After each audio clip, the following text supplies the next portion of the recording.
Dr. Catherine Connolly. And my question relates to the Apprenticeship Action Plan and the target of 10,000 new apprentice registrations by 2025. How many of these will be earmarked as craft apprenticeships, and what analysis has been done to the sectors, the various sectors' requirements for the different types of apprentice? Margaret. Thanks to Deputy for her question.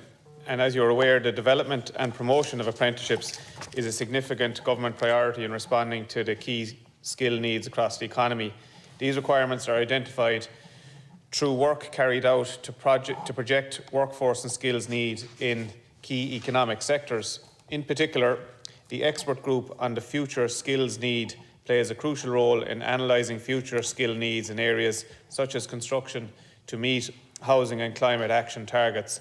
I understand that the analysis carried out by the expert group of future skills needs of workforce requirements relating to construction and securing a zero carbon economy indicate that between 5,000 and 8,000 workers will be required annually to 2025 for those roles for which the existing craft apprenticeships are a key qualification pathway. Apprenticeship provides a route to re-employment and skills development for workers affected by adverse economic and labour market impacts of COVID-19, as well as constituting a pathway to upskill those in sectors vulnerable to structural change in the wake of the pandemic. A key objective of the Government's Action Plan for Apprenticeships 2021 to 2025 is to ensure that the apprenticeship system is equipped to meet these skills and human capital requirements, as well as those arising from the accelerating pace of green and digital transformation. The plan is intended to drive the further development of apprenticeship to increase its attractiveness to employers in meeting their workforce requirements. In considering the important role played by apprenticeship in responding to these needs, it should be noted that apprenticeship is an employer-led offering. The number of apprentices in any sector is therefore determined directly by employer demand. The plan is thus designed to deliver a flexible and responsive apprenticeship system which is attractive and easy to engage with for employers and potential apprentices, and which delivers high standards of sought-after qualifications. Thank you, Minister. I've read the plan. I welcome the plan. But my question was what analysis had been done in regard to the number of craft apprentices within that figure of 10,000 every year. That's one question. The second question, what analysis had been done of the requirements of different sectors? We all know we're facing a climate change crisis, and there will be huge possibilities here for apprentice, and also with housing. So you're not really answering my question, and I appreciate you doing your best, but we're looking at a situation where the dropout rate for apprentices is 1 in 5. What analysis has been done in relation to that? And then we have the waiting list in July 2021, 10,000 on waiting lists for off-the-job training, and the craft apprentices had waited 1 year. Now, I don't expect things to change overnight because I know there was COVID, but prior to COVID there was a housing crisis and a climate crisis prior to COVID. And what analysis had been done prior to that of the need to target apprenticeships as a priority?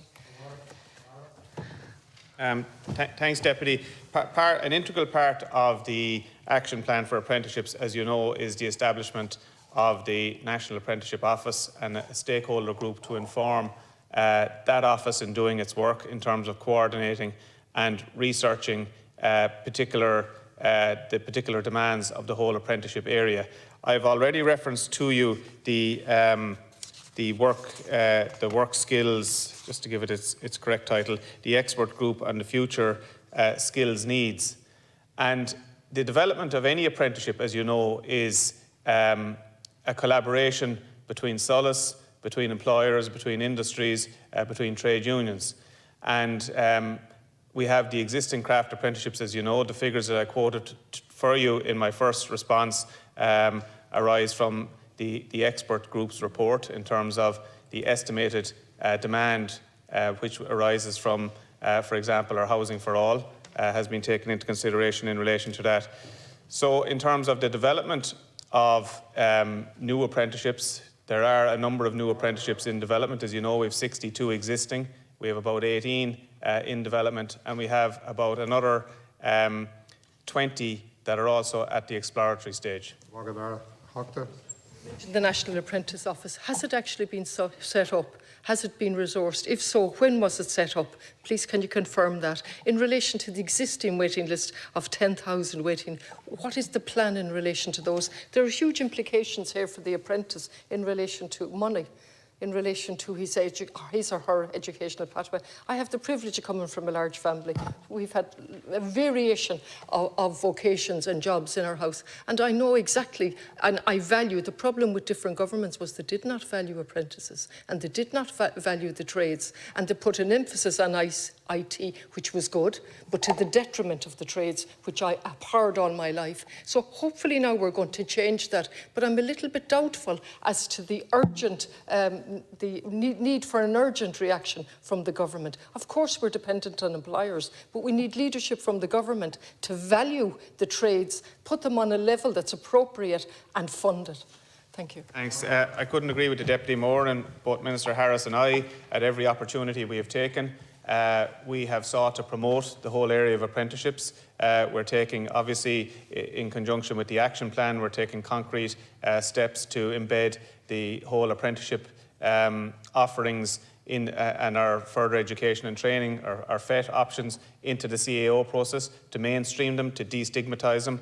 There are a suite of actions, as you know, contained within the action plan in terms of addressing, for example, gender balance, promoting more diversity right across in terms of participation in doing all that. So we want to mainstream it and showcase it as a very rewarding and worthwhile career path. In relation to the backlog, which you referenced in off-the-job training, that's something that we're acutely aware of. You know that it arose because of COVID and of the COVID challenges that presented. We have resourced additionally solace, in particular in the craft apprenticeship area, to address the backlog. We expect 40% of that to be gone by the end of the year, and everybody back to off-the-job training by next year. Thank you. And sorry, just to say that a director for the National Apprenticeship Office will be appointed in November, and the office will be up and running quite shortly after that. Thank you.